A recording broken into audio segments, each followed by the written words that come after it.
வணக்கம் நேர்களே, இது ஷர்மிளா டாக்கீஸ். நான் உங்கள் டாக்டர் ஷர்மிளா.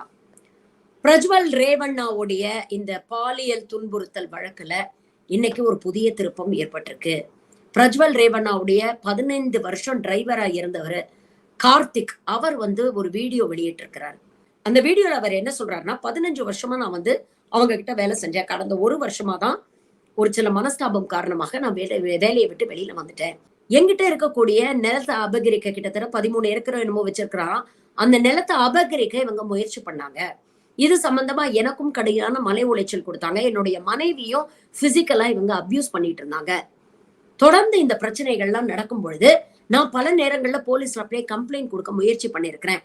ஆனா இவங்க ரொம்ப அதிகாரமான ஒரு பதவியில இருக்கிறதுனாலயோ, இவங்க கம்யூனிட்டி ரொம்ப பவர்ஃபுல்லா இருக்கிறதுனாலயோ போலீஸ் ஸ்டேஷன்ல இவங்களுக்கு எதிராக என்னுடைய கேஸை எடுக்க மறுத்துட்டாங்க. நானும் எவ்வளவோ தடவை முயற்சி பண்ணி வேற வழியே இல்லாம கடைசியா இந்த தேவராஜ கவுடாவை அணுகினேன். தேவராஜ கவுடா அப்போ பிஜேபியில இருந்தாரு. அவருக்கும் இந்த ரேவண்ணா ஹெச்டி ரேவண்ணாவுக்கும், அதாவது இந்த பிரஜ்வல் ரேவண்ணாவுடைய தந்தை, அவங்க 2 பேருக்கும் ஏற்கனவே பிரச்சனை இருக்கு. இந்த பிரச்சனையை பத்தி தேவராஜ கவுடாவே செப்டம்பர் மாதம் அங்க கன்னடா சேனலுக்கு கொடுத்த ஒரு இன்டர்வியூல சொல்றாரு.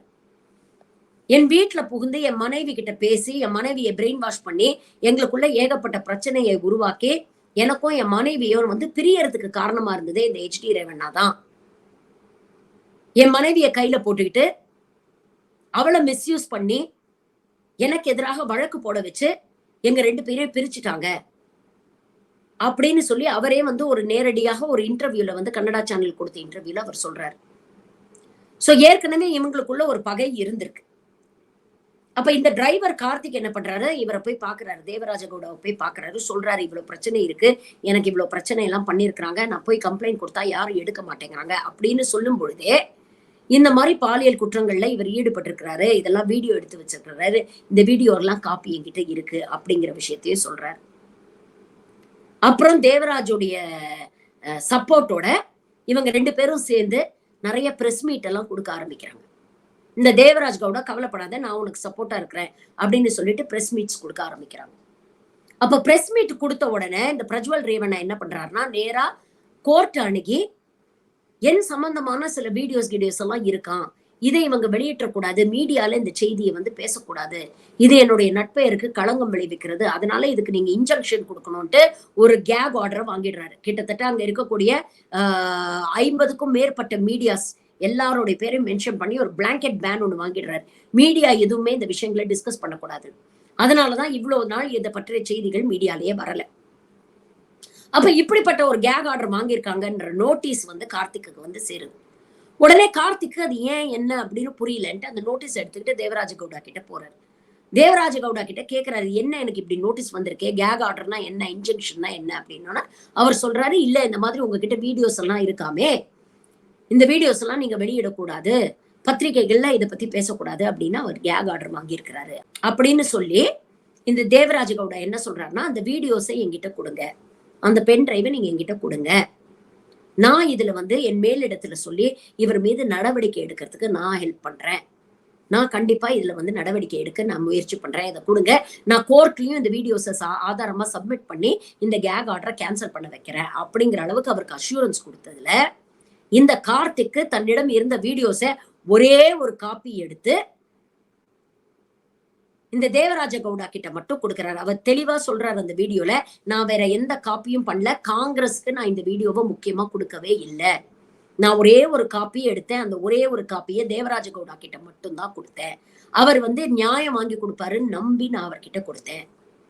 அதுக்கப்புறம் பல தடவை நான் அவர்கிட்ட கேட்கும் பொழுது இப்போ நடக்குது, அப்போ நடக்குது, இப்போ போலாம், கோர்ட்ல சொல்லிட்டேன், இது நடக்க போகுது, அடன் நடக்க போகுதுன்னு என்னை அலக்கழிச்சுக்கிட்டே இருந்தாரு.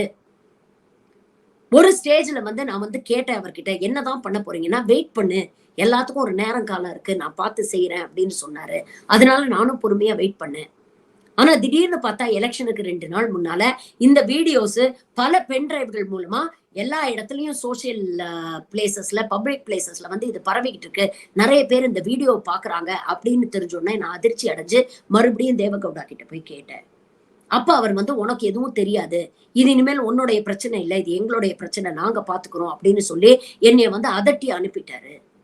என்ன அவர் பயன்படுத்திக்கிட்டாரு. இதே வார்த்தைகள் தான் சொல்றாரு. என்ன அவர் பயன்படுத்திக்கிட்டாரு. நானும் தெரியாம இதுல போய் மாட்டிக்கிட்டேன். நான் முக்கியமா காங்கிரஸ் கிட்ட இந்த வீடியோல ஒரு காப்பி கூட நான் குடுக்கல. நான் குடுத்தது ஒரே ஒரு காப்பி தேவராஜ கவுடா கிட்ட மட்டும் தான். அப்ப இவர் கொடுத்த ஒரே காப்பி பிஜேபியுடைய தேவராஜ கவுடா கிட்ட இருந்திருக்கு. அதிலிருந்து பல நூறு காப்பிகள் செய்து அது வந்து மக்களிடையே பரப்பப்பட்டிருக்குது. அப்ப இது காங்கிரஸ் செய்த சதி. எலெக்ஷனுக்காக காங்கிரஸ் இந்த வீடியோக்களை வெளியிட்டுருச்சு அப்படின்னு சொல்றது எவ்வளவு பெரிய அபத்தம் பாருங்க. தேவராஜ கவுடா எவ்வளவு பெரிய பொய் சொல்றாருன்னு பாருங்க. அமித்ஷாவுக்கு லெட்டர் எழுதும் போதே அமித்ஷாவுக்கு பி.எல். சந்தோஷுக்கும் பி.வை.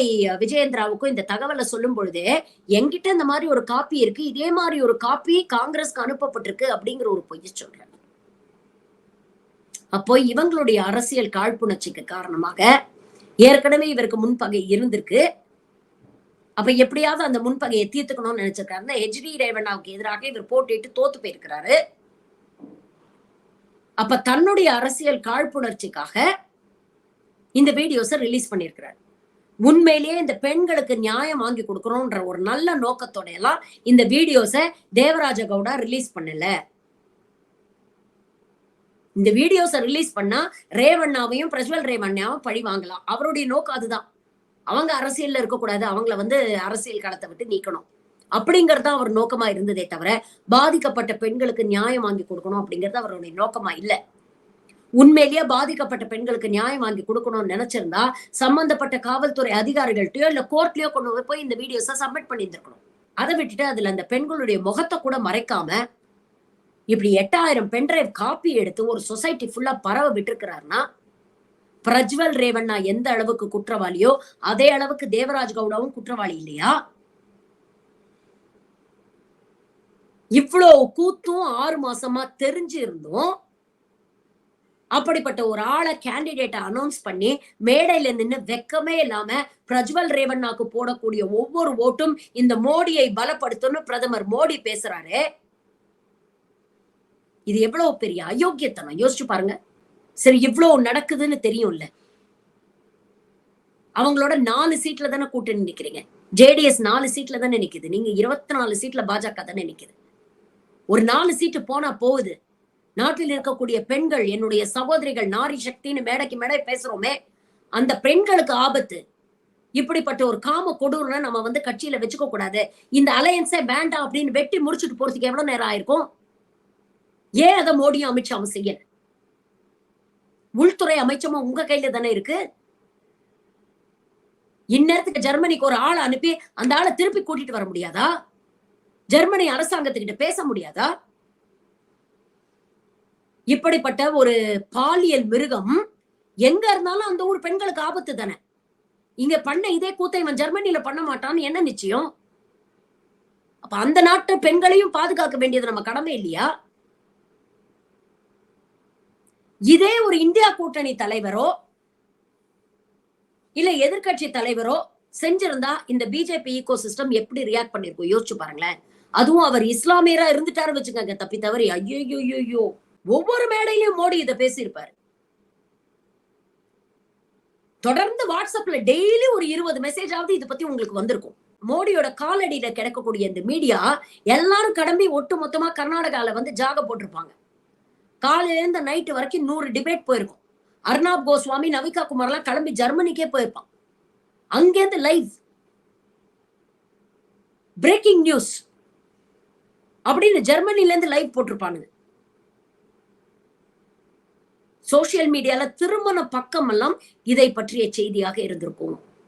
எலெக்ஷன் முடியற வரைக்கும் இதை போட்டு அடிச்சு அடிச்சு அடிச்சு துவைச்சு இந்த செய்தியை வந்து ஒரு பிரைம் நியூஸா பிரைம் டைம்ல ஃபர்ஸ்டா வச்சிருக்கிறதுக்கு என்னெல்லாம் செய்யணுமோ அது எல்லாத்தையும் பிஜேபி செஞ்சோம். ஆனா இன்னைக்கு சம்பந்தப்பட்ட ஆளு இவங்க கூட்டணி கட்சியை சேர்ந்தவர் அப்படிங்கிறதுனால யாராவது ஒருத்தர் வாயை திறந்து பேசுறாங்களா? இவங்களுடைய ஓட்டு பிச்சைக்காக எப்படிப்பட்ட காம கொடூரனையும் கொண்டு வந்து கேண்டிடேட்டா நிப்பாட்டுவாங்க. அங்க இருக்கக்கூடிய பெண்கள்லாம் நாசமா போனா அதை பத்தி எல்லாம் இவங்களுக்கு கவலையே கிடையாது. இவங்களுக்கு அந்த 4 சீட்டு தான் முக்கியம். பிரியங்கா காந்தி ரொம்ப அழகா ஒரு கேள்வி கேட்டிருக்காங்க. நான் 3 நாள் ஊரை விட்டு போய் என் பொண்ணை பாக்குறதுக்கு போனதுக்கு பின்னாலேயே என்ன வேவு பார்த்து நான் ஹாலிடேக்கு போயிட்டேன்லாம் பேச தெரிஞ்ச அமித்ஷாவுக்கு நைட்டோட நைட்டா ஒருத்தன் தப்பிச்சு ஒரு காம குற்றவாளி தப்பிச்சு வெளிநாடுக்கு ஓடி இருக்கலாம், ஜெர்மனிக்கு. அப்பெல்லாம் என்ன வேடிக்கை பார்த்துட்டு இருந்தீங்க அப்படின்னு கேட்டிருக்கிறாங்க. இந்த கேள்விக்கு பதில் இருக்கா அமித்ஷா கிட்ட?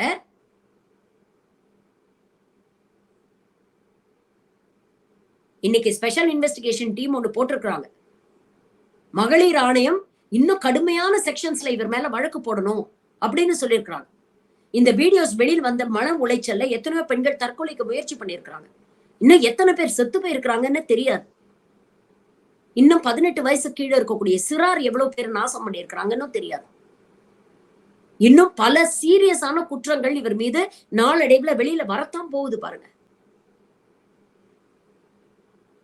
ஆனா இப்படிப்பட்டவங்களை நியாயப்படுத்த முயற்சி பண்றாங்க. இந்த பிரஜ்வல் ரேவண்ணாவுடைய சித்தப்பா இந்த HD குமாரசாமி 2 நாள் முன்னால வரைக்கும் என்ன தெரியுமா பேசிட்டு இருந்தாரு? பிரஜ்வல் என் புள்ள மாதிரி, நீங்க அவனுக்கு ஓட்டு போட்டா என் பிள்ளைக்கு போடுற மாதிரி அப்படின்னு பேசின பாயி இன்னைக்கு என்ன சொல்லுது? இது அவங்க குடும்ப விஷயம், நாங்க வேற குடும்பம், அவங்க வேற குடும்பம், எங்களை எதுக்கு அவங்களோட இணைச்சு பாக்குறீங்க அப்படின்னு பேசுது இந்த பாய். அப்போ ஓட்டுக்காக சொந்த குடும்பத்தையே நீங்க விட்டு கொடுத்துருவீங்க. எவ்வளவு கேவலமான ஜென்மங்களா இருக்கிறாங்க. இவங்கதான் நமக்கு தேசபக்தியை பத்தி கிளாஸ் எடுப்பாங்க, நாரி சக்தியை பத்தி கிளாஸ் எடுப்பானுங்க. மூச்சுக்கு முன்னொரு தடவை பாரத் மாதா கி ஜெய், பாரத் மாதா கி ஜெய், பெண்களை தெய்வமா மதிக்கணும்னு நமக்கு கிளாஸ் எடுப்பாங்க. முதல்ல பெண்களை மனுஷங்களா மதிக்கடா, அதுக்கப்புறம் தெய்வமா மதிக்கலாம்.